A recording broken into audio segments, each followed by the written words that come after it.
안녕하세요. 반갑습니다. 제가 원래 노래방에 가지 않으면 마이크를 안 잡는데 지금 사람이 많아서 어쩔 수 없이 잡았습니다. 이해를 해주시고요. 여러분이 이제 소중하게 생각하는 토요일 오후 시간을 저한테 투자를 해주셨으니까 저도 여러분한테 도움이 될 수 있도록 최선의 노력을 다하겠습니다. 혹시 들으시다가 질문 있으시면은 바로 하지 마시고 끝나고 나서 해주시면 되겠습니다. 자, 이제 시작할까요? 이 사진이 제가 취업할 때 찍었던 사진입니다. 지금은 턱선이라는 게 사라졌죠. 근데 제가 요게 언제적 사진이냐면 딱 10년 전 사진인 것 같습니다. 그러니까 처음 개발자로 이제 투입이 돼서 PM을 하려고 들어갔을 때 이렇게 정장 입고 찍어야 취업시켜준다 해서 이렇게 찍었습니다. 앞에서 소개해드렸던 것처럼 저는 이제 제 이름은 이태일이고요. IT뱅크 원격 평생교육원에서 소프트웨어 공학을 담당하고 있습니다. 제가 이제 IT 분야 몸담은 게 89년부터니까 좀 됐죠. 제가 이제 스티브 잡스가 만든 애플2를 시작으로 해가지고 컴퓨터를 시작을 했어요. 그래서 지금까지 하고 있는데 제 경력을 보시면 대부분 다 국방이에요. 그래서 저는 주로 이제 국방 쪽에 특화돼 있고요. 그 국방 쪽에서도 MNS라고 모델링 앤 시뮬레이션 쪽, 그래서 보통 시뮬레이터나 그 워게임 쪽 개발 일을 주로 했습니다. 이 정도면은 여러분하고 얘기해도 되겠죠. 제가 혹시 얘기하다 까먹을까봐 다 적어왔어요. 제가 오늘 여러분하고 얘기 나눌 건 총 4개 꼭지로 나눴습니다. 그 4개 꼭지에 대해서 지금부터 하나씩 얘기를 할 텐데요. 이제 첫 번째 주제가 개발자로 살 거냐 코더로 살 거냐라는 얘기입니다. 대부분 이제 개발자로 사느냐 코더로 사느냐에 대해서 얘기를 하면 다 똑같은 얘기라고 하는데 한번 보세요. 차이가 어떻게 있나? 이 두 사람 다 아시죠? 모르시는 분 계세요? 제가 여기 적어 놓은 건 뭐냐면 그 IT 분야 갑자기 취업 설명회 한다면서 꿈이 뭐냐고 묻는데, 자, 혹시 꿈이 뭐세요? 보안 전문가. 멋지네요. 꿈이 뭐세요? 여긴 다 보안만 있으시네. 보안 아주 좋습니다. 혹시 꿈이 뭐세요? 심각한데. 제가 이 IT 쪽에 발담근 게 저 스티브 잡스 영향을 많이 받았어요. 그래서 저도 새로운 뭔가를 만들어 보겠다라는 생각을 가지고 개발자에게를 뛰어들었거든요. 그리고 지금도 그 꿈은 유효합니다. 그래서 여기저기 창조경제타운이나 그쪽에 계속 아이디어를 내 가지고 엄한 짓을 자꾸 하고 있습니다. 대부분 IT 쪽에 입문하시는 분들을 보면 이 두 사람의 영향을 가장 많이 받으셨다고 얘기를 해요. 근데 혹시라도 실수로 IT 분야가 취업이 잘 된다는 얘기 듣고 IT 분야에 뛰어들으신 분이 있다면 한번 시간 내서 다시 생각하세요.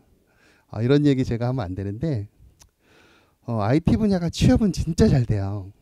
진짜 잘 되는데 문제는 뭐냐면 취업을 하고 나서 그 IT 분야에서 계속 일하시는 분이 상대적으로 많지가 않아요. 정년을 맞으시는 분들이. 그 이유가 뭐냐면 IT 분야가 일하는 게 녹록하지가 않아요. 제가 여태까지 살면서 저희 와이프 꿈이 6시에 퇴근하는 남편을 보는 거예요. 그리고 저희 애들이 이제 아빠가 12시에 퇴근을 해서 집에를 가면 우리 아빠 일찍 왔다고 기뻐해요. 왜냐하면 IT 개발자들이 매일 야근하고 그 다음에 알고리즘이나 그런 거에 대해서 스트레스 받고 그 다음에 계속 그 일정에 대한 긴장감이 있다 보니까 항상 개발자들이 피로에 찌들어 있습니다. 그리고 월화수목 금금금으로 일을 합니다. 이 얘기가 좀 엉뚱한 데로 빠진 것 같은데 IT 분야가 정말 다양한 분야가 있어요. 그렇죠?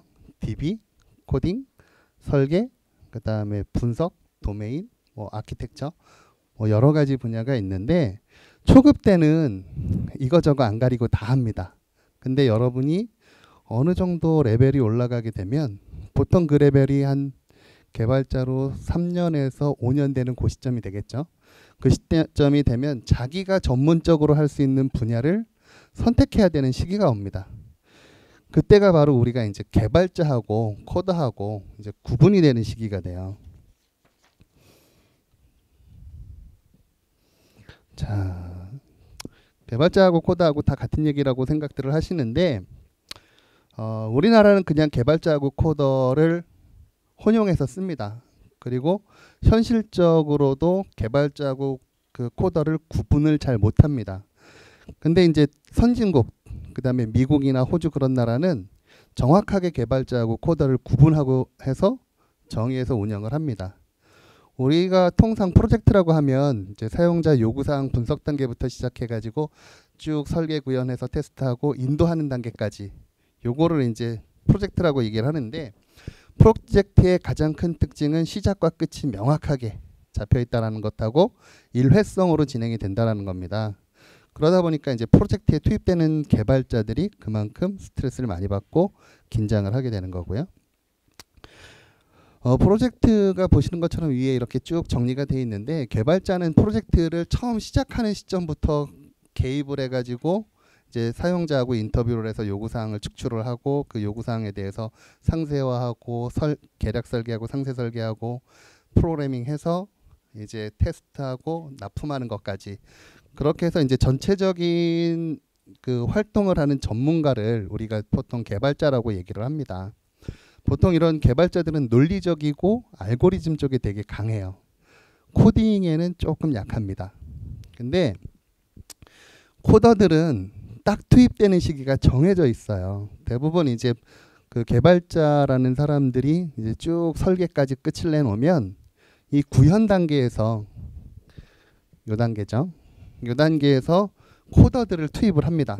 우리가 이제 예를 들어서 자바를 개발을 한다든가 아니면은 뭐 C 언어 개발자를 쓴다든가 단넷 개발자를 쓴다 그러면 그 시점에 이제 그 코더들을 이제 계약직으로 투입을 해가지고 코딩을 하는데, 이때 이제 그 들어오는 코더들, 코딩 개발자죠.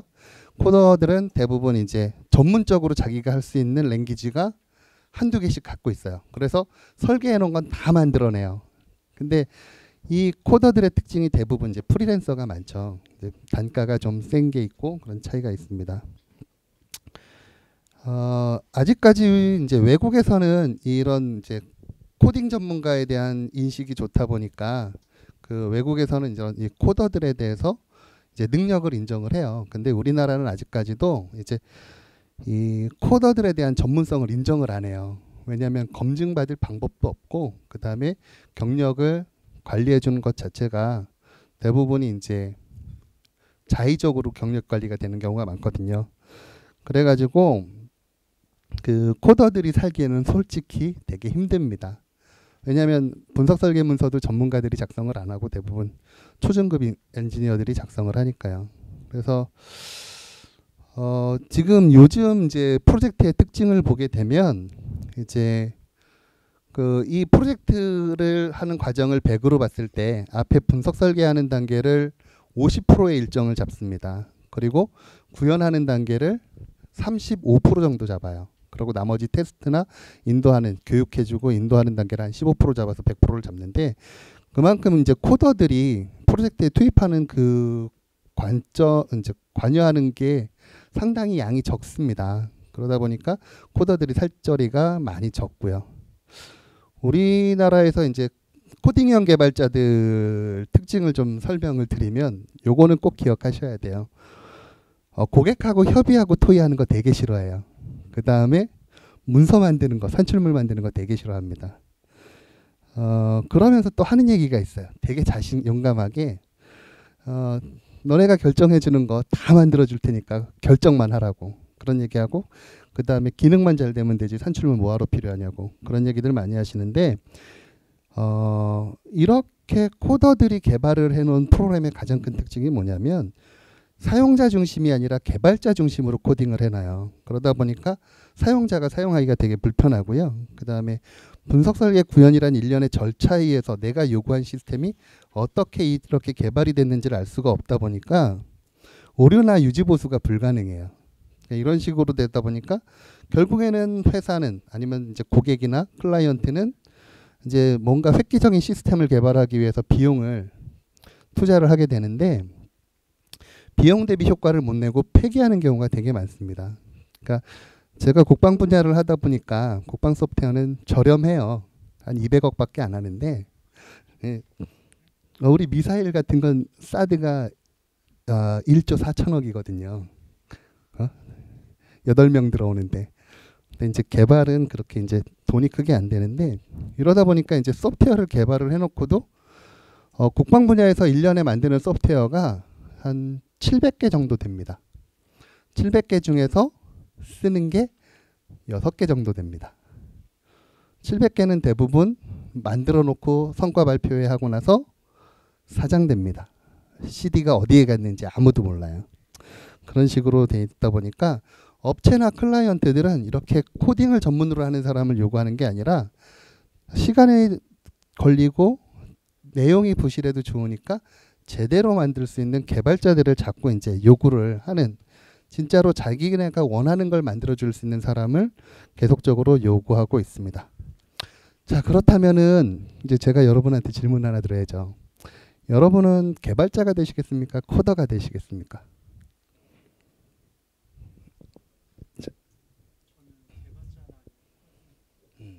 코딩 전문 개발자가 돼야죠.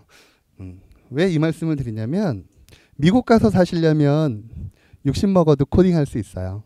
제가 그 한미 연합사 가서 이제 프로그램을 할 때는 할리 오토바이를 탄 할아버지가 덜덜덜덜 오셔가지고 시스템이 장애가 났을 때 유지보수를 하세요. 그분이 C 언어만 40년 하셨대요. 다른 건 모르겠고 자기는 C에 대해서 모르면 다 할 수 있다래요. 그러면서 그분이 멋지게 개발하시는데 한국에서 C 언어 40년 하시면 굶어 죽기 딱 좋습니다. 그렇기 때문에 이제 전체적인 개발자가 한국에서는 더 트렌드로 작용을 한다라는 것을 생각해 주시기 바랍니다. 다음은 이제 스케치를 할 것인가 설계를 할 것인가라는 얘기를 할 건데요. 그 말이 그 말인데 뭐 이런 거 또 따지냐고 말씀하실 수 있어요. 그런데 그 차이에 대해서 한번 말씀을 드리겠습니다. 우리가 흔히 하는 얘기가 아는 만큼 보인다 그래요. 그렇죠? 근데 IT 분야는 특히 그게 제일 심합니다. 왜 우리가 이제 IT 개발자 모집한다고 잡코리아나 인크루트에 보면은 많이 공고 내잖아요. 그 공고에서 보면 항상 밑에 나와 있는 게 전공무관이에요. 그 전공무관이라고 공고내 놓긴 하는데 인력 아웃소싱 회사, 그러니까 이제 개발자를 뽑아서 송출하는, 이제 어디서 프로젝트를 땄어. 예를 들어서 제가 700억짜리 프로젝트를 땄어. 근데 개발자들이 필요해요. 근데 제가 이 개발자들을 다 채용을 하려면 제가 부담이 크겠죠. 그러니까 인력 아웃소싱 업체, 일명 헤드헌팅 업체라든가 개발자를 납품하는 업체에다가 외주를 줘요. 일정 부분은 이제 핵심 코어는 우리 직원으로 쓰고 나머지들은 아웃소싱을 주는데 그 아웃소싱 주는 인력들 대부분을 전공무관으로 해서 자격증만 있으면 무조건 때려 넣어요. 이때는 단가가 여러분 단가가 상당히 높아집니다. 왜? 프로젝트가 끝나는 대신에 여러분은 프리랜서처럼 활동을 하거든요. 하지만 이제 실제 회사에서 사람을 이제 내가 이 사람을 키워서 쓰겠다라고 하는 분들은 대부분 전공자를 우대합니다. 그 이유가 뭐냐면 프로젝트를 하는 데 있어 가지고 결정해야 될 게 되게 많아요. 뭐냐면은 데이터베이스 뭐 쓸 건지, 또 하드웨어 성능 어느 정도 수준으로 할 건지, 운영체제나 환경, 네트워크 그런 것들을 어떻게 할 건지를 되게 이제 치열하게 검토를 하는데, 그 치열하게 검토를 하는 이유가 뭐냐면 결국에는 개발 비용하고 리스크로 이게 작용을 해요. 내가 시스템 퍼포먼스를 높게 하면 장비값이 비싸지겠죠. 제가 랭귀지를 좀 저렴한 랭귀지를 써서 저렴한 개발자를 쓰게 되면 암만 해도 안정성이 떨어지겠죠. 그런 것들 때문에 되게 이제 살벌하게 검토를 합니다. 여러분이 쓰시는 코딩 한 줄이 가격으로 생성이 되는 게 펑션 포인트 방식으로 해서 따지는 거고요. 여러분 쓰실 때 인력을 운영할 때 쓰는 맨먼스 방식 같은 걸 다 적용을 해서 단가라든가 비용, CBS 모델 같은 걸 해가지고 과연 이 돈을 투자해서 이만큼의 시스템을 만들 수 있는가를 되게 다 분석을 해요. 그러고 이제 공고를 내는데 우리가 이제 개발자를 뽑을 때 우리가 취업을 하실 때 일명 인력 성출회사로 가실 건 아니잖아요. 그렇죠? 그렇기 때문에 이제 제대로 된 취업을 하셔야 되거든요. 그렇게 되다 보면 회사는 이제 전공자라든가 또 이쪽 분야에 관심이 많은 사람을 뽑게 됩니다. 우리가 같은 걸 보더라도 이제 관심 있는 분야나 알고 있는 지식, 경험이라는 차이에 따라서 어떠한 요구사항에 대해서 이해하고 해석하는 범주가 하나 그 능력이 차이가 상당히 납니다. 혹시 FA50이라는 전투기 아세요? 모르세요?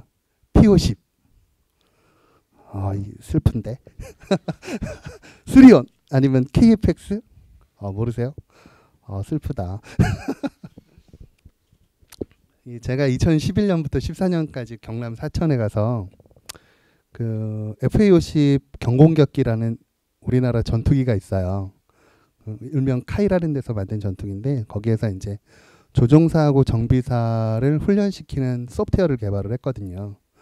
그때 이제 제가 초급 개발자 8명을 데리고 프로젝트에 들어갔어요. 근데 그 초급 개발자들 중에 딱 1년 만에 7명이 퇴사를 했어요. 안타깝죠. 근데 이제 그 퇴사하면서 한결같이 하는 얘기가 뭐였냐면은 뭔 소리인지 모르겠다. 제가 봐도 뭔 소리인지 모르겠어요. 조종사들 매뉴얼 보고 얘기하거든요. 그 다음에 내가 개발하러 왔지 산출물 쓰러 왔냐. 3년 프로젝트에서 처음 1년은 문서만 써요.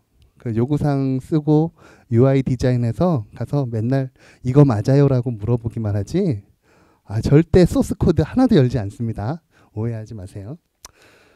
그렇게 해서 이제 이 친구들이 1년 만에 나갔는데 나가고 나서 이제 팀장들이 있을 거예요. 애가 7명이 팀원에서 30명 팀원에서 7명이 빠져나가면 충격이거든요. 프로젝트는 리스크로 작용을 합니다.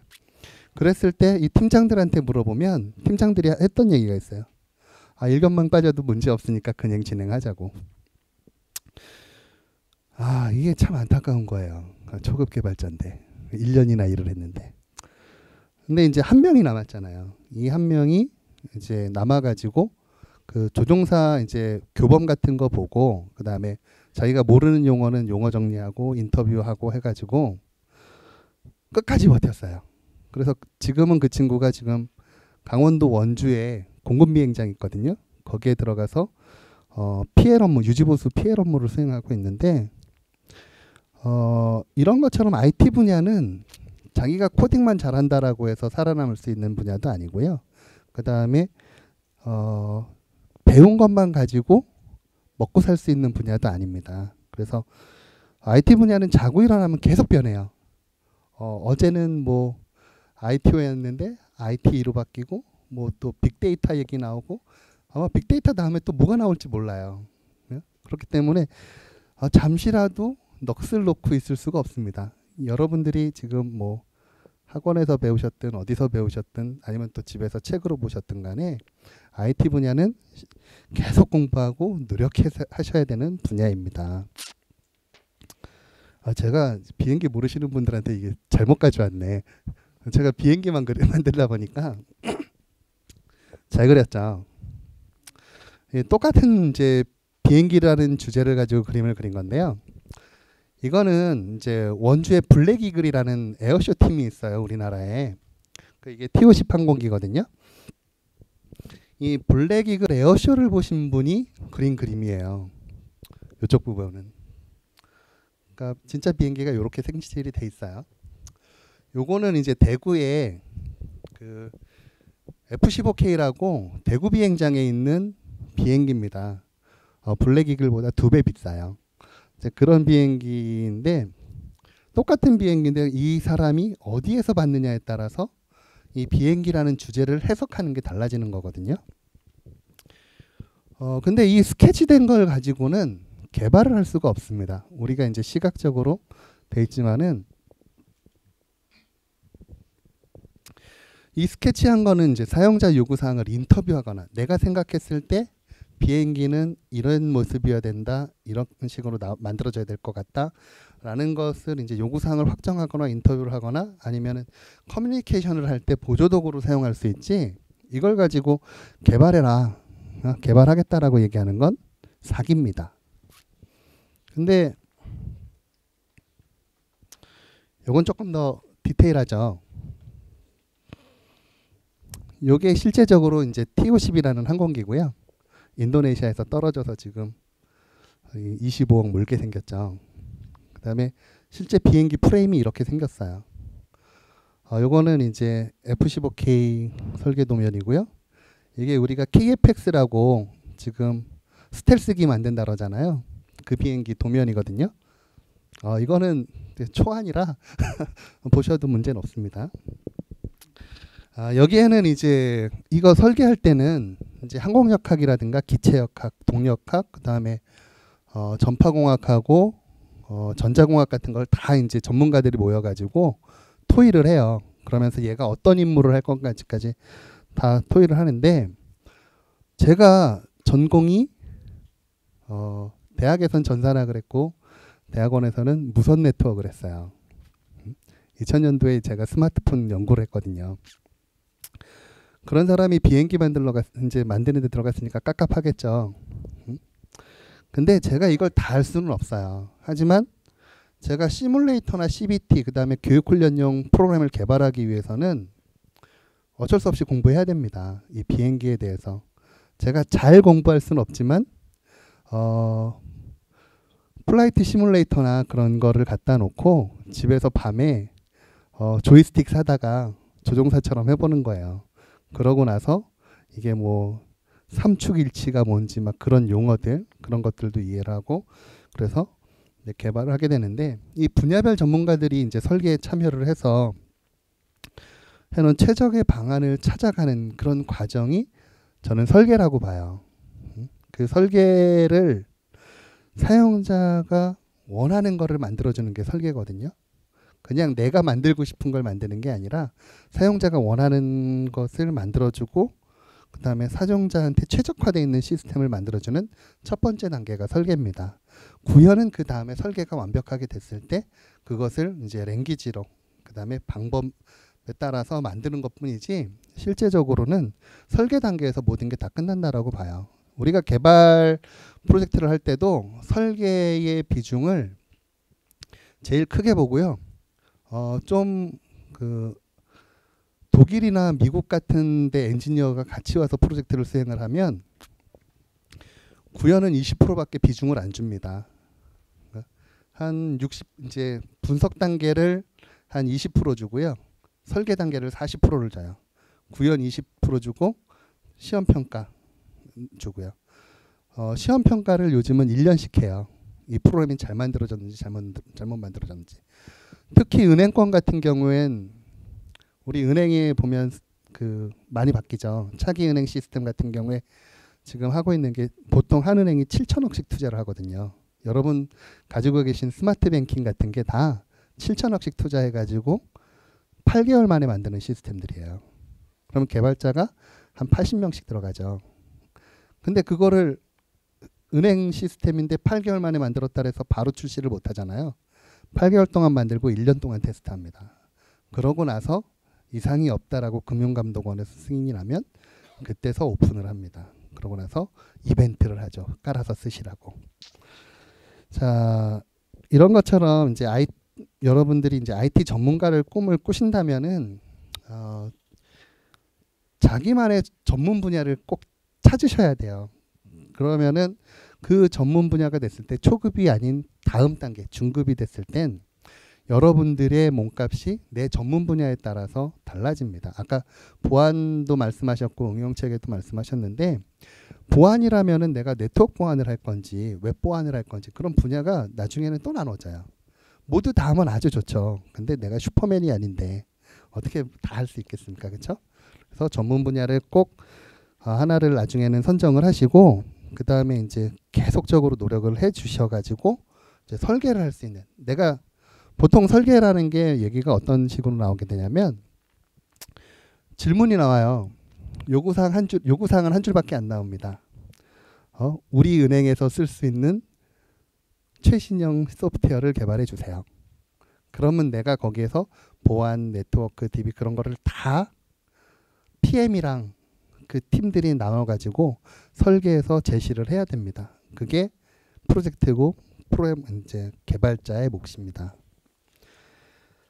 자, 제가 엄한 비행기 얘기만 계속해가지고 제가 지금까지 이제 개발자하고 코더, 그 다음에 스케치와 설계에 대해서 말씀을 드렸는데요. 가장 많이 좀 다들 알고 계시겠지만 관심 가지실 만한 게 요거 같아서 요거에 대해서 설명을 드리겠습니다.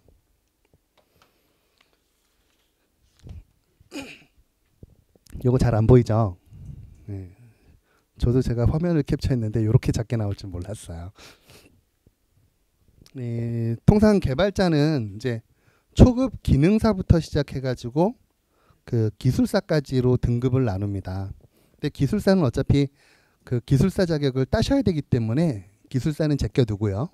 특급 기술자까지 나누게 되거든요. 그런데 이제 대부분 여기 계신 분들 이제 한번 제가 설명을 드리니까 등급이 어느 정도 되는지 보세요. 전문학사 이상 학위를 가진 인원 또는 산업기사 이상의 자격을 취득한 사람을 초급 기술자라고 한다. 이게 초급이에요. 그 다음에 여기서부터 이제 3년마다 단가가 올라갑니다. 초급, 그 다음에 3년 동안 개발 업무를 하면 중급, 그 다음에 또 3년이 지나면 고급, 또 3년이 지나면 특급. 특급 이엔 없습니다. 실질적으로 이제 2011년 그때까지는 그 소프트웨어 산업협회라는 데서 개발자 등급증을 줬어요. 이제 사진하고 이 사람은 특급입니다, 고급입니다, 몇 월 며칠부로 고급입니다라는 등급증을 줬는데 이 사람이 고등어도 아니고 막 판명을 하니까 안 될 거 아니에요. 그래서 그 등급을 없앴어요. 근데 등급을 없애니까 또 문제가 생긴 게 뭐냐면 이 프로젝트를 하는데 사람 이제 인원에 대한 비용을 매겨야 될 거 아니에요. 근데 그 비용 산정이 불가능한 거예요. 그래서 이 기술 등급이라는 건 계속적으로 유지를 합니다. 보통 프로젝트에서 이 사람이 특급 업무를 할 수 있는 정도의 경력이 된다라는 걸 그렇게 기준을 갖고 있고요. 그 다음에 과제에 대해서 예를 들어서 1부터 100까지 이 프로젝트에서 해야 되는데 97번 과제는 특급의 능력을 가진 사람이 해야 된다. 뭐 98번 과제는 초급도 할 수 있다. 이런 식으로 또 기능을 나눠요. 그 나눈 기능에 대해서 투입하는 공수도 또 이제 선정을 하게 되거든요. 그랬을 때 이제 산정하는 걸로 많이 작용을 하고요. 옆에 보시면은 이게 되게 작게 나왔네. 소프트웨어 노임 단가 기준이라고 하거든요. 이게 개발자가 전년도에 이 개발을 소프트웨어 IT 쪽 개발자라는 사람들이 평균 한 달에 며칠을 일했고 하루에 이 사람 단가는 얼마다 라는 거를 대부분 1,800개 정도 업체를 샘플링 해가지고 통계를 내요. 통계를 내가지고 이제 내년도 사업할 땐 이 정도 금액으로 한다라는 걸 이제 선정을 하는데 여기 되게 안 보이네. 특급 기술자가 2015년 기준으로 한 790 정도 월 평균. 그다음에 소프트웨어 초급이 여기거든요. 네, 400만 원 정도 돼요. 특급하고 이제 초급하고 한 2배 차이 나죠. 그 중간에 이제 가격 차이는 좀 차등이 있는데 이 400만 원 받으면 좋겠죠. 처음 입사했는데 통장에 400만 원씩 찍혀. 얼마나 좋겠어요. 근데 현실은 그렇지 않아요. 현실은 이게 여기에서 이제 부대 비용이라는 것들이 있거든요. 체제비라든가 이제 사업 운영비 막 그런 영업비 같은 게 다 포함이 되어 있는 비용이기 때문에 이 회사가 이 초급들한테 한 이 정도씩 운영을 하는데 뒀다라는 부수 비용, 보이지 않는 비용까지 다 포함해서 이 금액이고요. 실수령액은 아주 눈물이 납니다. 열정페이 비슷해요. 초급 때는 이제 그 부분은 좀 이해해 주시기 바라고, 한 가지 확실한 거는 회사 입장에서는 프로젝트를 투입하는 데 있어서 초급 등급을 많이 쓸수록 회사 수익이 많이 납니다. 왜? 초급은 하다가 힘들면 도망가거든요. 그러면 그 단가는 저단가로 받아요. 대부분이. 근데 개발자한테 줄 땐 되게 짜게 주잖아요. 그러니까 초급들이 많으면 많을수록 내 수익이 큰 거고, 중급, 고급, 특급으로 갈수록 이 사람들은 전문가니까 데리고 있어야 되잖아요. 문제를 해결해야 되는 사람이고 주요 보직을 잡고 있으니까 이 사람들은 거의 2단가 다 줘요. 플러스로 더 주기도 해요. 뭐 체재비나 뭐나 해서. 아까 1억 찍으셨다는데 전 아직 1억 못 찍었어요. 아직 1억은 못 찍었고요. 그냥 중산층은 돼요. 신문에 나오는 중산층은 되거든요. 그러니까 이 등급에 따라서 이제 나한테 주어지는 기회라든가 역할이 되게 다양하게 작용을 합니다. 이렇게 이제 단가까지 알아봤고요. 개발자 이제 처우에 대해서 한번 말씀을 드리면, 통상 아까 말씀드렸듯이 초급 개발자는 그 회사가 생각했을 때 잘 키워서 나중에 써먹어야지, 그런 사람들로 초급 개발자를 인식을 합니다. 그런 까닭에 일은 되게 많이 시켜요. 막 하다못해 뭐 컴퓨터 조립하는 것부터 시작해가지고 DB 까는 거, 뭐 프로그래밍, 청소도 합니다. 별의별 걸 다 시켜요. 근데 받는 연봉은 진짜 헝그리합니다. 이제 초급 개발자로 한 3년을 수행하고 나면 이제 중급 개발자가 되겠죠. 중급 개발자가 되면 이때부터 개발실에서 이제 제가 큰 소리를 칠 수 있는 엔지니어가 됩니다. 왜? 내가 이 프로젝트를, 우리가 통상 경력 하나를 이제 인사팀에서 경력 하나를 잡을 때 1년 6개월 이상 되는 경력, 한 회사에서 1년 6개월 이상만 돼야만 이걸 경력 하나로 인정해 줍니다. 만약에 대기업을 가실 생각이 있으시다면 대기업에서는 2년 6개월 이상을 하나의 경력으로 쳐줍니다. 보통 프리랜서 같은 경우에 6개월에서 3개월 단위로 계속 회사를 옮기게 되는데, 그렇게 되시면 경력을 하나도 인정을 받지 못합니다. 경력은 최소한 1년 6개월 이상 하셔야 돼요. 그래서 이제 중급 개발자가 되다 보니까 이제 막 목에 힘이 들어가고 다른 회사들에서 막 러브콜이 들어와요. 우리 이 프로젝트 하는데 오라. 왜? 퇴사했던 초급 개발자들이 다른 회사 가서 자리 잡고 또 얘기를 하거든요. 근데 이때 판단 잘 하셔야 돼요. 이 돈에 대해서 막 고민을 하다가 막 프로그램 하던 사람이 엄한 토스 프로그램 하는 데 갔다가 병원 프로그램 갔다가 막 그런 식으로 옮겨 다니게 되면 말 그대로 코더로, 저가형 코더로 남아요. 전문 분야가 없어지기 때문에. 근데 이제 계속 노력하신다면은 전문성을 가진 개발자로 발돋움할 수 있는 기회가 됩니다. 고급 이제 또 3년이 지났어요. 6년이 지났네요. 고급 개발자가 되면 이제 회사에서는 팀장 요원으로 키웁니다. 그리고 개발뿐만 아니라 사업 관리 쪽에다가도 인원을 투입을 해요. 유지보수라든가 저가형 프로젝트 같은 경우에는 개발 업무 플러스 사업 관리를 시켜서 PM 업무를 시키고요. 그렇지 않은 경우에는 이제 개발팀 PL, 체계 통합 그런 정도 업무를 시킵니다. 이때 이제 고급일 때 여러분이 선택의 기로에 서요. 내가 이제 코딩 전문가가 될지 아니면 사업 관리나 프로젝트 관리라는 PM 요원으로 성장을 할지를 이때 결정을 하시게 됩니다. 제가 요거 35살 때 고민했어요. 35살 때 고민하면서 제 결정을 한 게 그러면 나는 PM 요원으로 가야겠다. 그래서 PM을 했는데 쉽지 않더라고요. 그래서 이제 사업 관리 쪽으로 이제 고민을 하다가 이제 특급이 되지 않습니까? 특급이 되면은 이때는 어디 가서 아쉬운 소리 안 들을 정도로 연봉을 받으시게 됩니다. 그리고 업무 전문가로서 인정을 받게 됩니다. 근데 문제는 단가가 너무 세요. 특급은. 그러다 보니까 아까 790만 원이라 그랬잖아요. 790만 원을 주면 회사에서 운영이 안 됩니다. 응? 그러니까 프로젝트에 특급을 5명 넣으면 이 프로젝트를 할 수 있는데, 프로젝트에 특급 5명 넣었다가는 이 회사가 자원봉사를 해야 되거든요. 그래서 특급 1명에 뭐 고급 1명, 중급 2명, 초급 4명 이런 식으로 팀을 구성을 해요. 그래서 특급이 돼서 좋기는 한데 단점은 프로젝트에 투입될 수 있는 기회가 줄어듭니다. 그렇게 돼서 이제 특급이 돼서 투입이 됐다고 해도 개발이 아니라 주로 PM이라든가 체계통합, 사업관리 쪽으로 주로 많이 일을 하게 되고요. 그 다음에 멀티플레이어로 일을 합니다. 이때 맨먼스를 일을 하나를 주는 게 아니라 이 사람이 한 대여섯 가지 프로젝트 일을 하게 돼요. DB도 만지고 뭐 엔진도 만지고 막 그런 식으로 멀티플레이어를 요구하게 됩니다.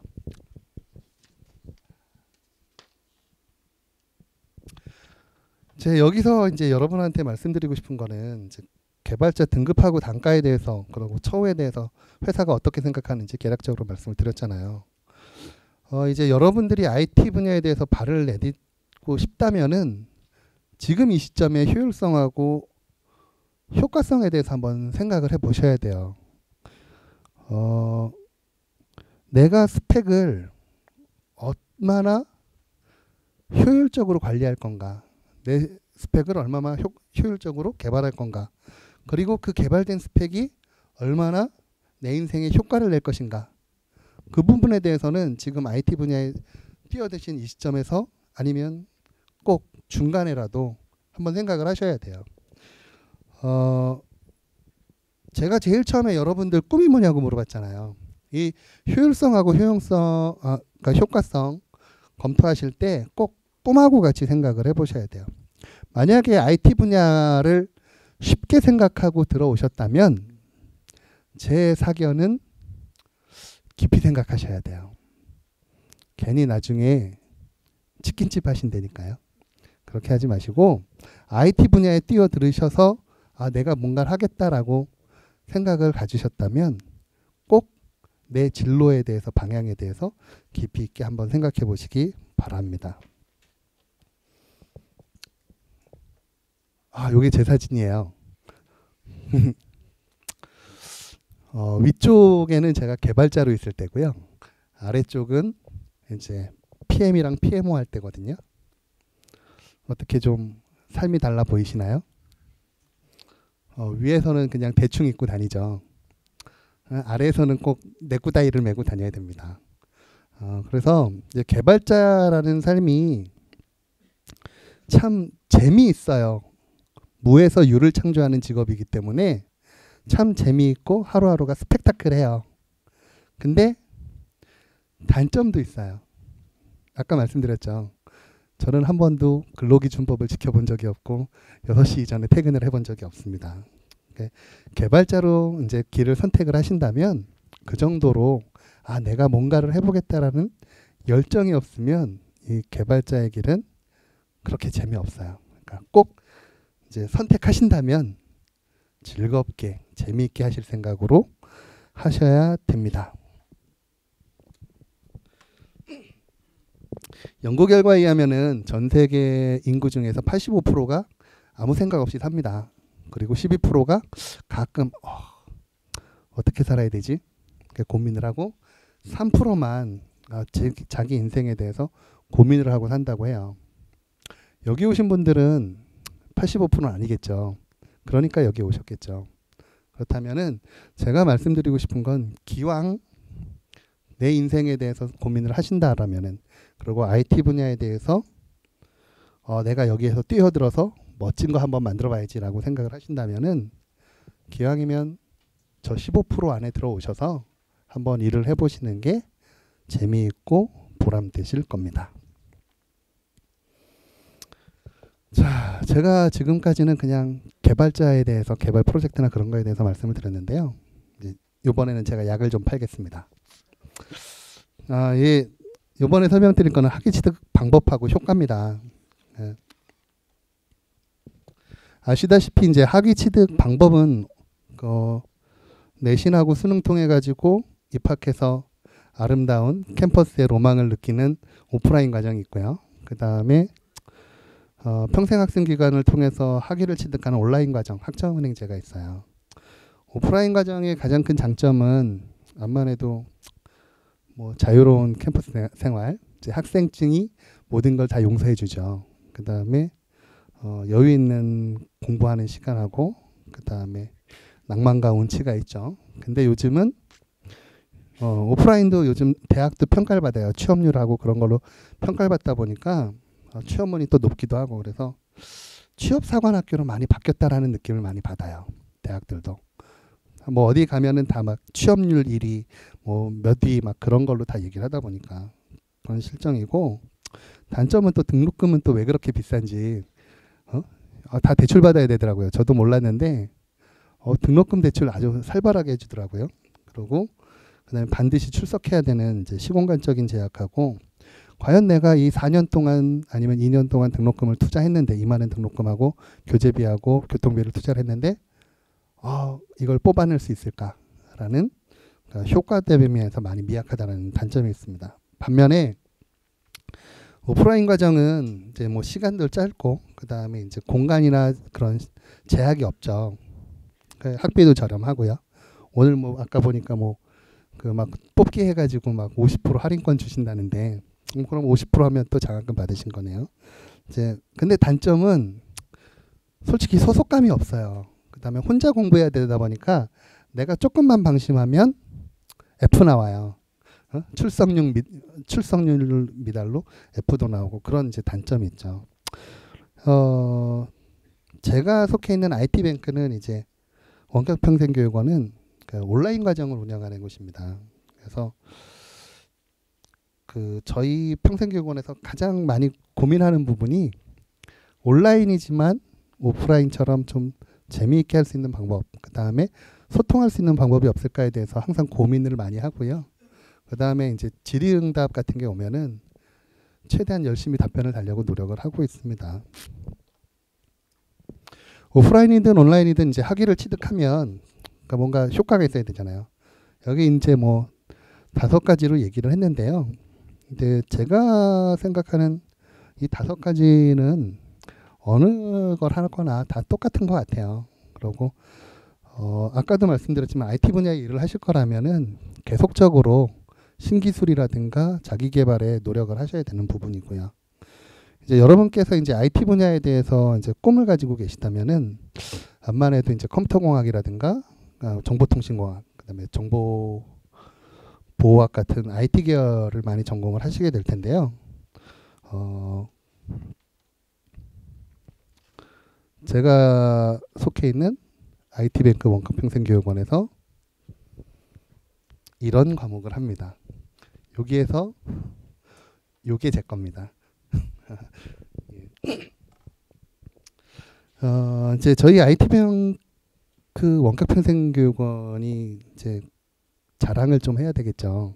제가 암만 해도 자랑하면은 교수님들이 대부분 다 대학 교수를 하세요. 저는 이제 필드에서 뛰는데 다른 분들은 다 이제 성대나든가 그런 대학에서 다 강의를 하고 계시고요. 그 다음에 또 강의 내용도 대부분 이제 실무 중심으로 말씀을 많이 하시니까 학습자분들이 많이 또 이해를 하시고요. 그 다음에 오프라인 학교 보면은 이제 과사라든가 교학과 같은 게 있잖아요. 여기서는 이제 지원 창구하고 상담 창구 같은 게 이제 이제 직원분들이 계셔가지고 그분들이 다 학습자를 지원해 주십니다. 만약에 그 IT 분야 관련해 가지고 이제 전공하시려는 분이 계시다면은 그리고 직장 생활을 하시다가 내가 도무지 못 쫓아가겠다. 왜냐하면 IT 분야가 말이 되게 방법론이라는 얘기 아세요? 뭐 CBD 방법 많이 들어보셨죠? 뭐 에자일 방법론. 막 이런 방법론이나 그런 얘기가 나왔을 때 내가 알지 못하면 인터넷으로 그날은 찾아요. 근데 내가 왜 이 방법론을 이렇게 써야 되는지 스토리라든가 그런 걸 알려면은 공부를 좀 하셔야 돼요. 그랬을 때 만약에 찾으신다면 오프라인이 아니라 온라인으로 찾으신다면 저는 제가 속해 있는 IT뱅크를 추천을 합니다.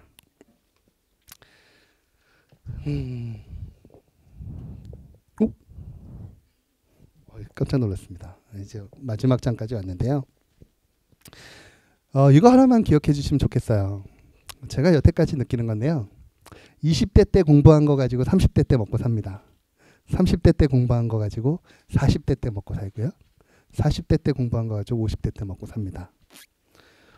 이것처럼 배우는 거에는 끝이 없습니다. 그리고 또 노력하는 사람한테는 또 행운이라는 게 쫓아오고요. 그다음에 노력은 배신하지 않습니다. 제가 요 세 개를 믿고 여태까지 살았거든요. 그래서 IT 분야에 발을 담그신 만큼 멋진 개발자가 되셔서 많이 이제 생각하고 공부를 하셨으면 좋겠습니다. 그리고 마지막이란 표현은 좀 그렇다. 나중에 그 이론하고 실력이 같이 겸비되어 있는 개발자가 되셔서 빌 게이츠는 아니더라도 그냥 어느 정도 내가 이거 만들었어라고 얘기할 수 있는 소프트웨어라든가 뭐 체계 같은 거를 하나 할 수 있는 여러분이 되셨으면 좋겠습니다. 제가 한 가지 자신 있게 말씀드릴 수 있는 건 국방 M&S 분야에서는 저 이태일이라는 이름을 걸면은요 50점 먹고 들어가요. 진짜로 내가 왜 이렇게 자신 있게 얘기할 수 있냐면 제가 여태까지 그 M&S 분야에 이 자리에 쓸 때까지 노력한 거, 그 다음에 학회지라든가 그런 거. 제가 지금 관리하고 있는 업체가 4군데 업체예요. LIG 넥스원, 이제 삼성탈레스가 아니라 그 하나탈레스죠. 하나탈레스, 도담 시스템, 뭐 RS 이런 업체들을 제가 관리를 하고 있는데요. 프로젝트를 관리하고 있는데 거기 오신 분들 다 카이스트 박사고 다 그래요. 그래도 제가 말하는 거에 대해서 다 수긍을 하니까 나름 자부심을 가질 수 있겠죠.